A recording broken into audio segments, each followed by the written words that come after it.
મિત્રો, આજે આપણે જે ટોપિક લખ્યો છે કે ડાયાબિટીસમાં ગળ્યું અથવા મીઠાઈ ખવાય કે નહીં. હવે પહેલો શરૂઆતમાં તો ડૉક્ટરો એમ જ કહે કે તમારે ભાત બટાકા ગળ્યું કશું ખાવાનું જ નહીં, ચા ગળ્યું પીવાનું નહીં. એટલે શરૂઆતમાં જ્યારે આપણને ખબર પડી હોય ડાયાબિટીસ તો એ વખત તો એકદમ કંટ્રોલ કરી દઈએ.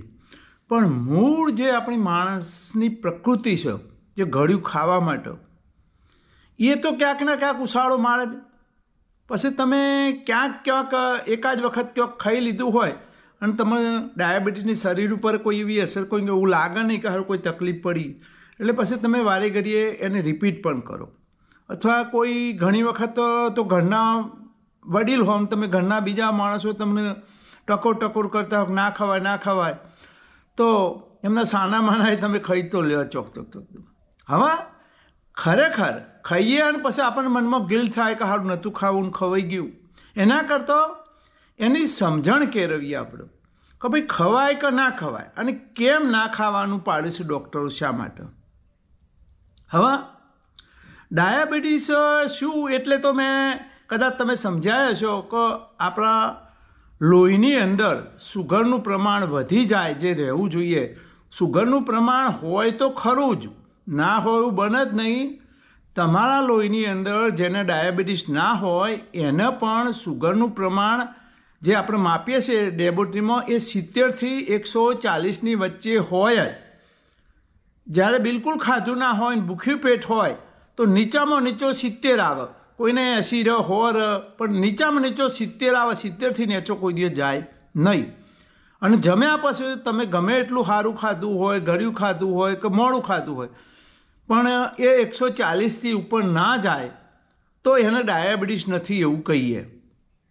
હવે જેને ડાયાબિટીસ થાય છે એને શું થાય છે કે પેલું જ્યારે ડાયાબિટીસ નથી ત્યારે શરીરમાં લોહીની અંદર સુગરનું પ્રમાણ 170 અને 140ની વચ્ચે કેમ રહેશે?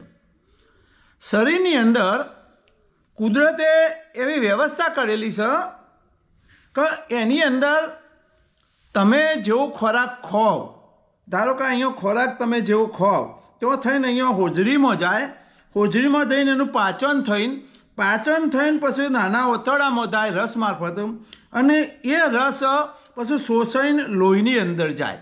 અને એ લોહીની અંદર જે ખોરાક ભરે ને એનું રૂપાંતર સુગરમાં થાય. એટલે એનું જે ખોરાકનું રૂપાંતર છે ને એ સુગર જ કહેવાય, કે જેને આપણે ડાયાબિટીસમાં માપીએ છીએ એ થઈ જાય. પણ એ સુગરને વધવા ના દેવા માટે તમારે અહીંયા એક સ્વાદુપિંડ નામનો એક અંગ આવેલો આવશે, જેને ઇંગ્લિશમાં પેન્ક્રિયાસ કહેવાય. આ સ્વાદુપિંડમાંથી ઇન્સ્યુલિન બહાર પડે જે લોહીની અંદર ભરે, અને જે સુગર વધી ગઈ હોય એ સુગરને શક્તિમાં રૂપાંતર કરીને એ સુગરને વધવા ના દે. એટલે કુદરતે એવી વ્યવસ્થા કરી છે કે તમારું જેટલું સુગર લોહીની અંદર વધે તરત જ ઇન્સ્યુલિન પેદા થાય, અને ઇન્સ્યુલિન મારફત એ સુગરનું રૂપાંતર ચરબી, ફેટ અથવા શરીરના જે પોષક તત્વોની જરૂર છે એમાં રૂપાંતર કરી આપો. એટલે તમારે ત્યાં આગળ પછી સુગરનું લેવલ વધે નહીં. પણ જ્યારે ડાયાબિટીસ થાય ત્યારે તમારા આ જે સુગરનું પ્રમાણ વધ્યું હોય એને પૂરતા પ્રમાણમાં ઇન્સ્યુલિન અહીંથી પેદા ના થાય, એટલે પછી તમારે એ સુગરનું પ્રમાણ થોડું વધેલું રહે. હવે ડૉક્ટરો એટલા માટે કહેશે કે તમે ગળ્યું ના ખાઓ તો તમારું સુગરનું પ્રમાણ વધે નહીં. હવે ગળ્યું અને સાદો ખોરાક એ બેમાં ફેર શું એ તમને કહી દઉં. કોઈ પણ ગળ્યો પદાર્થ તમે ખાઓ, ધારો કે સાકર હોય, ખોડ હોય, ગોળ હોય, એ પદાર્થ સુગર એવો છે કે એના શરીરમાં બહુ પચવાની પ્રોસેસની જરૂર પડતી નથી. એ મોઢામાં તમારા શરીરમાં અડન, લાળને જેવો અડન, એ તરત જ સુગરનું રૂપાંતર થઈને એ લોહીમાં ભળવા માંડે તરત જ. એટલે એની પ્રક્રિયા શરીરને લોબી કરવી પડતી નથી. એટલે જેવું સુગરવાળો ખોરાક તમે ગોળ છે, ખોડ કશું મીઠાઈ છે એ ખોવ તરત જ ઓતડામાં ભરીને તરત જ 5 મિનિટની અંદર લોહીની અંદર ભળી જાય. હવે એના બીજું કશું છે જ નહીં, એની અંદર સુગર જ છે. આપણે કહીએ કે ભાઈ સુગર એટલે સુગર, ગોળ કે ખોડ એટલે એને સુગર જ સીધું. હવે એના સીધું જ લોહીની અંદર ભરે. હવે લોહીની અંદર સીધો જ ડાયાબિટીસ પાદ્રકન 200 ઉપર થઈ જાય, પાદ્રકન ત્યાં આગળ 200 થાય પાદ્રકન, એટલે પછી શું થાય કે એને નીચું લાવવા માટે તમારા અહીંયા ઇન્સ્યુલિન જે પેદા થવું જોઈએ, પણ એ ઇન્સ્યુલિન ડાયાબિટીસના કારણે જોઈએ એટલા પ્રમાણમાં જેને ડાયાબિટીસ નથી એટલું થાય એટલું નથી થતું, માટે એ સુગરનું પ્રમાણ હંમેશા ઊંચું રહેશે. હવે એ ઊંચું રહેશે એટલે ઊંચું ના રહે, એકદમ ના જતું રહે, એટલા માટે ડૉક્ટરો બધા તમને કહે છે કે ભાઈ તમારે સુગર ખાવું જોઈએ નહીં, અથવા ગોળ કે સીધા પ્રમાણમાં ના ખાવું જોઈએ. એનો અર્થ કે બીજો સાદો ખોરાક ખાઓ એમાં સુગર આવતું નથી એવું નહીં. તમે અનાજ ખાઓ, બીજું કોઈ પણ દાળ ખાઓ, બીજું કોઈ પણ ખાઓ, એમાં સુગર તો હોય જ.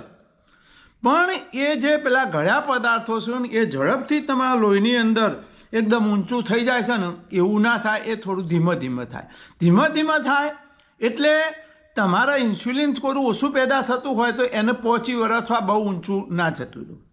પણ ઘણી વખત કેવું બને કે તમે એ જે સીધા સુગર વગરનો જે પદાર્થ છે, ધારો કે રોટલી છે કે બીજું ભાત છે કે બીજું કોઈ પણ તમે ખાઓ જે ગળ્યા પદાર્થો સિવાયનું, એમાં સુગર તો હોય જ.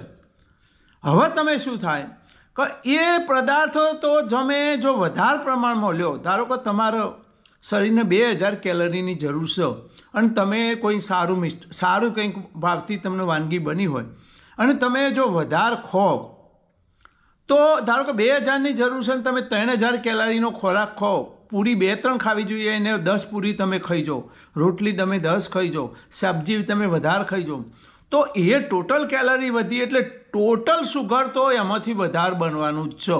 એટલે એ વખતે તમારું સુગરનું લેવલ તો ઊંચું જ જવાનું છે હકીકતમાં. હવે એ સુગરના લેવલને પહોંચી વળવા માટે એટલું બધું તમારો અંદર ઇન્સ્યુલિન પેદા થતું નથી, એટલે એ વખતે એ સુગરનું લેવલ તો ઊંચું જ થવાનું છે. એટલે જે ભાઈ બહેનોને ઘણી વખત માન્યતા એવી હોય છે કે જે ગળ્યો પદાર્થ ખાઈએ ને એમાંથી સુગર બને, એવું નથી. સુગર તો દરેક પદાર્થોમાંથી બને. તમે કારેલાનું શાક ખાઓ અથવા મેથી ખાઓ, એ પણ જ્યારે પચે ને ત્યારે એનું રૂપાંતર તો સુગરમાં જ થાય, એ બીજું કશું ના બને, એમાં સુગર જ બને હકીકતમાં. જે માન્યતા છે કે ભાઈ કડવું ખાઈએ એટલે ગરપણને કાપો, એ વાત તદ્દન ખોટી છે. કારણ કે અંતે તો એ સુગરમાં જ રૂપાંતર થાય. હવે એ કદાચ ધીમે બળે, પણ હવે તમારે મારો પહેલો અહીંયા મુદ્દો એ હતો કે ગળ્યું ખવાય કે નહીં, એ મુદ્દાની ખાસ હવે વાત કરવી છે. હા, હવે ગળ્યું ખવાય તો ક્યારે ખવાય એ તમને સમજણ પાડું. કારણ કે હું એટલા 35 વર્ષથી છે ડાયાબિટીસ, પણ જ્યારે ચોક બહાર જાઉં ત્યારે ગળ્યું જ ખાઉં છું, છતાં હું બિલકુલ નોર્મલ છું. પણ એ ક્યારે ખવાય ધ્યાન રાખજો. હવે તમે જ્યારે બહાર ફંક્શનમાં કે એવી જગ્યાએ ખાવા જાઓ, હવે ગળ્યું તો અંદર મિષ્ટાન તો હોય. હવે તમે એ મિષ્ટાન ખાઓ અને સાથે તમે દરરોજ ખાતા હોય એ પેલી થાળીમાં ડીશમાં રોટલી ગવા કે પૂરી હોય, ભાત દાળ, એ બધું ખાઓ, તો પહેલાંનું તો સુગર હતું ને વત્તા આ ડાયરેક્ટ સુગર જે સ્વીટ હતું એનું વધી ગયું, એટલે ડબલ થાય. એટલે એ વધારે પ્રમાણનું સુગર બતાવે તમને.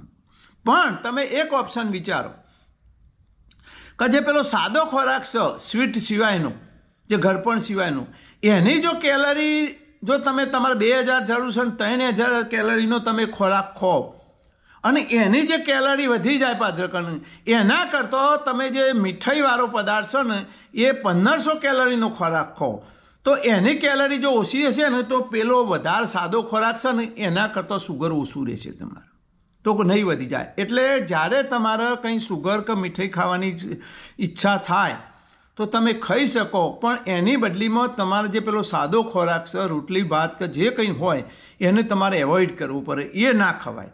તમારા સંતોષ ખાતર અથવા તમારા ટેસ્ટ ખાતર તમે જે આ સ્વીટવાળો ખોરાક છે ને, તમે ધારો કે એક લાડુ ખાઓ, 2 મોટા ટુકડા ખાઓ, આ ખાઈને પછી તમે પેલો નાખો ને તો તમારા આમાં વાંધો આવશે નહીં. હા, એટલું થાય કારણ કે 5-10 મિનિટ માટે તમારું સુગર લેવલ વધે, પણ પછીના સમયમાં પાછું જે ટોટલ સુગર તો પહેલાં કરતાં ઓછું છે ને એટલે લેવલ નીચું આવી જાય.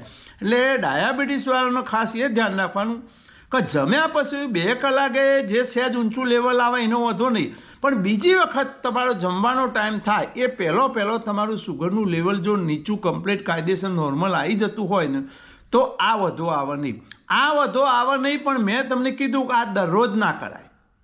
અઠવાડિયામાં એકાદ દિવસ 15 દિવસે એક જ દિવસે કે કોઈ એકાદ બે પ્રસંગે તમે આ રીતે કરો ને તો એનો વધો આવે નહીં. એનો અર્થ નહીં. ઘણી વખત એવું પછી શું થાય કે આ તો વૈદ્ય જોતું હતું ને વૈદ્ય કીધું, એવું ના થવું જોઈએ. પછી એનો દરરોજ ઉપયોગ ના કરાય. એટલે ડાયાબિટીસની ખાલી કોમ્પ્લિકેશન કે એની જે ખરાબ અસરો ક્યારે થાય છે કે કાયમ માટે તમારો ડાયાબિટીસ જો ઊંચો રહે તો તમારે એ માટે ખરાબ છે. અને એના માટે તમે જે આ ટેસ્ટ કરાવશો ને જમ્યા પછી 2 કલાકનો, એ નહીં કરાવવું. એ જમ્યા પછીનો 2 કલાકનો તો શરૂઆતમાં ડાયાબિટીસને શોધવા માટેના ટેસ્ટની જરૂર છે. હા, તમે દરરોજ આ શું ખાધું અને કેટલો વધ્યો ઘટ્યો એ જાણવા માટે કરો તો બરાબર છે, પણ તમારો ડાયાબિટીસ કંટ્રોલ છે કે નહીં એ જાણવા માટે તમારા HbA1c ટેસ્ટ કે જેને 3 મહિનાનો આપણે સરેરાશ ડાયાબિટીસનો રિપોર્ટ કહીએ છીએ ને એ તમારે કઢાવવો પડે.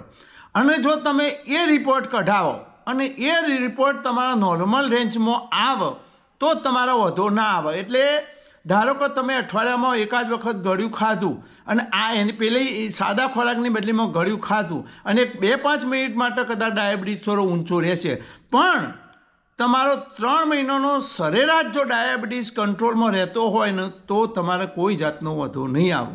એટલે ખાસ આ ધ્યાન રાખવું. તમારે તમારો સ્વાદય સચવાય, તમારી ઈચ્છાએ પૂરી થાય અને તમારું ડાયાબિટીસ પણ નોર્મલમાં રહે. એટલે ગળ્યું ખવાય પણ એની બદલીમાં બીજા ખોરાક તમારે એવોઇડ કરવા પડે. તો આ રીતે ખરું ખવાય અને 3 મહિનાનો જે સરેરાશ ડાયાબિટીસ છે એ તમારે જો નોર્મલમાં રેન્જમાં રહેતો હોય તો અઠવાડિયે એક વખત, 15 દિવસે એક વખત કે આ રીતે જ્યારે તમારે કોઈ ફંક્શનમાં મિત્રોની હાજરીમાં જરૂર પડે તો આ રીતે તમે ગળ્યું ખાઈ શકાય.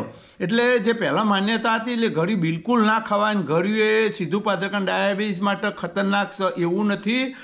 કોઈ પણ ખોરાક તમે ખાઓ ત્યારે એનું રૂપાંતર તો ગળપણમાં જ થાય છે, પણ પેલું આંતરડામાં ધીમે ધીમે શોષાય છે અને પેલો એકદમ શોષાય જાય. એટલે પેલાનો પાળો એકદમ ઊંચો આવે છે, પેલો ધીમે ધીમે જાય છે. પણ અઠવાડિયામાં એકાદ દિવસ 5 મિનિટ માટે કદાચ ઊંચો જાય તો એ શરીરને નુકસાનકારક નથી. પણ એ ક્યારે તમને ખબર પડે કે તમે 3 મહિનાનો રિપોર્ટ રેગ્યુલર કઢાવતા રહો અને એની અંદર તમારો ડાયાબિટીસ કંટ્રોલની રેન્જમાં જો બતાવતો હોય તો તમારે આ રીતે કરવામાં વધો આવે નહીં. એટલે ખાસ તમને કહું, ઘણી વખત એમ કહે કે ભાઈ અમે તો ગળપણ નથી તો નહીં. ઘણી વખત એવા જે વધારે કેલરીવાળા ખોરાક છે ને એની અંદર સુગર વધી જાય. ધારો કે તમને દાખલા તરીકે આપું, અડદની દાળ અને બાજરીનો રોટલો તમે ખાશો ને તો તમને એમ લાગે કે ભાઈ આ તો બિલકુલ ગળપણ નથી, પણ ના, એની અંદર વધારેમાં વધારે સુગર ઊંચું થશે. અને આ બધું ક્યારે ખબર પડે? તમે દરરોજ માપતા હોય, દરરોજ તમારા પાસે માપવાનું સાધન હોય. હું દરરોજ દાડામાં 3 વખત માપું છું. કેમ કે કોઈ વખત વજન વધઘટ થયું હોય તો રેન્જ બદલાય તો તરત આપણને ખબર પડી જાય. વત્તા કયો ખોરાક ખાવાથી કેટલું ઊંચું થાય છે ને આ તમારા જાત અનુભવ હશે ને તો જ તમને ખબર પડશે. ડૉક્ટર કોઈ નહીં કહી શકે, કારણ કે તમારા શરીરમાં ઇન્સ્યુલિન રેઝિસ્ટન્ટ કેટલા પ્રમાણમાં છે એ કોઈને ખબર ના પડે. એ તો તમે કોઈ પણ ખોરાક ખાઈને અને પછી તમે માપો તાણે ખબર પડે. પણ ખાસ તો તમે ના કીધું કે જમ્યા પછી જે 1-1.5-2 કલાકમાં તો ઊંચો આવવાનો, બરાબર છે, ડાયાબિટીસ વાળો. પણ બીજી વખત જમો એ પહેલો જો નોર્મલ રેન્જમાં આવી જાય તો તમારો વધો આવે નહીં. તો ઘણા મિત્રોને હોય કે ભાઈ ડાયાબિટીસ છે તો ગળ્યું ખવાય કે નહીં, તો તમારે ગળ્યું ખાવું હોય તો આ રીતે તમે જો મેનેજ કરો તો તમે ગળ્યું ખાઈ શકો. તો મિત્રો, આ માહિતી કેવી લાગી તમે જણાવજો. તો આ રામનગર ચેનલને શેર અને સબસ્ક્રાઈબ કરજો. આવજો, બીજી વખત કોઈ ઉપયોગી માહિતી લઈને આવીશ.